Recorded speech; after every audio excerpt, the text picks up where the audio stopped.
একজন মুক্তিযোদ্ধাকে জুতার মালা গলায় দেওয়া হয়েছে এবং সেই সাথে তাকে সারা কুমিল্লা শহরটাই জুতার মালা গলায় দিয়ে ঘুরতে বলা হয়েছে।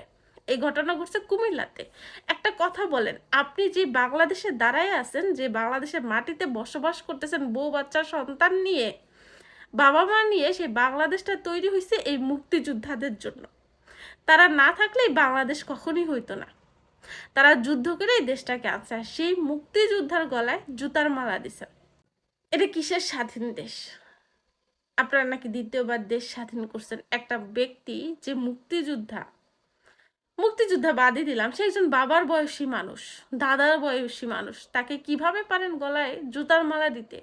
হ্যাঁ, সে অনেক বড় অপরাধ করছে, সে মুক্তিযোদ্ধা অনেক বড় অপরাধ করছে, অনেক বড় অপরাধী সে, কিন্তু আইন আপনারা হাতে নিতে পারেন না। আপনাদের সেই রাইটস নাই।